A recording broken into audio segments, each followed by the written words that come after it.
राधा रानी का लुक ही करना है तो पूरा यूनिक करो ना बहन। और अगर आपको ये यूनिक सा लुक करना हो तो आपको मेकअप, हेयर स्टाइल सब कुछ यूनिक चाहिए। उसके लिए मैं हूँ ना, चलिए मैं स्टेप बाय स्टेप दिखाती हूँ। मेकअप कैसा भी हो, स्किन प्रिपेयर करना बहुत ही जरूरी है, इसलिए मैं एक टिश्यू से अपने फेस को अच्छे से क्लीन कर ले रही हूँ। मेकअप का दूसरा स्टेप मॉइस्चराइजर होता है, जो कि मैं निविया कंपनी का मॉइस्चराइजर यूज कर रही हूँ। जब तक मॉइस्चराइजर ड्राई होता है तब तक मैं आईब्रो सेट कर लेती हूँ। आईब्रो सेट करने के लिए मैं नॉर्मल सा पैलेट का यूज कर रही हूँ। ये आपको आसानी से मीशो में मिल जाएगी और इसे यूज करना भी बहुत ही इजी है। देन आई मेकअप करने के लिए मैं मार्स का कंसीलर यूज कर रही हूँ आई बेस बनाने के लिए। आईब्रोज की जो छोटी छोटी हेयर्स होती है उसे भी हाइड करने का कोशिश कीजिएगा इसी कंसीलर से, जैसे कि मैं कर रही हूँ। ब्लेंड करने के लिए मैं ब्रश का नहीं, ब्यूटी ब्लेंडर के हेल्प से ब्लेंड कर रही हूँ। ब्लेंड करने के बाद इसे सेट करना भी बहुत ही जरूरी है, जिसे मैं कॉम्पैक्ट पाउडर से पूरा सेट कर ले रही हूँ। मॉइस्चराइजर मेरा ड्राई हो गया होगा, अब मैं प्राइमर लगा रही हूँ। प्राइमर की जगह मैं हिमालय कंपनी का एलोवेरा जेल लगा रही हूँ। हर स्टेप में कुछ न कुछ आपको गैप देना बहुत जरूरी है। देन मैं आई मेकअप बहुत ही सिंपल कर रही हूँ, अगर आप समझ जाओगे तो इजीली कर लोगे। फर्स्ट में आपको एक डार्क कलर का शेड लेना है और उसे अच्छे से ब्लेंड करना है, जैसे कि मैं कर रही हूँ। राउंड राउंड शेप में अच्छे से ब्लेंडिंग करनी है। देन आपका जिस कलर का आउटफिट है वही कलर का आपको सिमर लगा लेना है। फॉर एग्जाम्पल मेरी आउटफिट येलो कलर की है तो मैं येलो कलर का सिमर लगाई। अगर आपको किसी जल्दीबाजी में आई मेकअप करना है तो इस आई मेकअप पर आप बिल्कुल जा सकते हो, जैसे कि आप लाइव प्रूफ देख पा रहे हो कितना सिंपल, कितनी सुंदर लग रही है। और जल्दीबाजी में ही मैंने कर लिया दोनों आई मेकअप का कंप्लीट। अब मैं डार्कनेस को हाइड करने के लिए एक इनसाइड कंपनी का कंसीलर यूज करूंगी, बट आईज के नीचे जो भी थोड़ी बहुत सिमर गिर जाती है उसे अच्छे से क्लीन करना बहुत ही जरूरी है, नहीं तो आपका कंसीलर अच्छे से बैठेगा नहीं। अगर आपका भी ज्यादा डार्क सर्कल नहीं है मेरे जैसा तो आप फाउंडेशन का शेड से 1 या 2 शेड डार्क कंसीलर से आप अपना डार्क सर्कल को हाइड कर सकते हैं। अब जब तक कंसीलर सूखेगा तब तक मैं आईलाइनर लगा ले रही हूँ। आईलाइनर मैं बहुत ही पतला सा लगा रही हूँ और आप कोशिश करना इनर कॉर्नर में जिस तरह का मैं शेप लाई हूँ उसी तरह से बनाओ,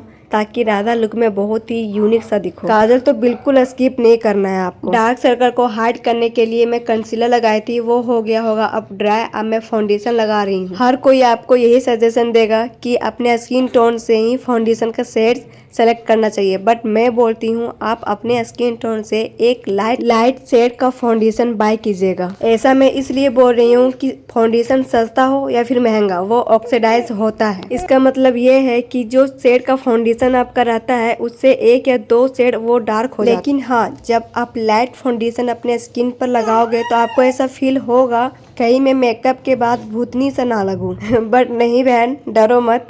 मेकअप फिनिश होने के बाद आपका फाउंडेशन ऑक्सीडाइज होके आपके स्किन टोन पर आ जाएगी। मेरे से थोड़ा सा मिस्टेक हो गया कि मैं सर पर फाउंडेशन या कॉम्पैक्ट पाउडर यूज कर ली, जो कि मुझे नहीं लगाना था, क्योंकि मैं वहाँ पर हल्दी लेपन करूंगी, फिर कुमकुम से डिजाइन भी करना है। आप सोच रहे होंगे आई मेकअप तो कब का हो गया था, बट मैं लगा क्या रही हूँ। बट मैं बता दूं, आई मेकअप के ऊपर हल्का हल्का मैं ग्लिटर लगा रही हूँ ताकि दूर से ही मेरा आई मेकअप थोड़ा चमके। लिपस्टिक लगाने से पहले आप कोशिश करना एक डार्क कलर का लिप लाइनर लगाओ, देन आप कोई लिपस्टिक का यूज करो। इससे क्या होगा, आपका लिपस्टिक लिप्स से बाहर नहीं होगा। राधा रानी के लुक में आप कोशिश करना कि न्यूड कलर का लिपस्टिक ही यूज करो। अगर आपके पास न्यूड कलर का लिपस्टिक ना हो तो एक डार्क कलर लिपस्टिक लगाने के बाद उसके ऊपर कंसीलर लगा लीजिएगा, फिर हल्का हल्का हाथों से ब्लेंड कर लेना। अब मैं हाईलाइटर लगा रही हूँ। हाईलाइटर आपको इधर उधर नहीं लगाना है, जहाँ जहाँ मैं लगा रही हूँ वही लगाना है हाईलाइटिंग एरिया में। हल्का ब्लश भी लगा लीजिएगा बहन, क्योंकि पिंकी पिंकी सा कैसे लगोगी। फाइनली मेरा मेकअप हो गया कंप्लीट। आप मेरा आई मेकअप देखो कितना प्यारा लग रहा है। देन मैं हेयर स्टाइल और कुमकुम लगाने के बाद मेरा फाइनल लुक आ जाएगा। अगर आपको भी हेयर स्टाइल और कुमकुम लगाने में बहुत टाइम जाता है तो प्लीज आप एक बार कमेंट कीजिएगा, मैं इसकी भी वीडियो अपलोड कर दूंगी। ऐसा ही वीडियोस में अपलोड करते रहती हूँ, तो एक सब्सक्राइब तो बनता है ना बहन।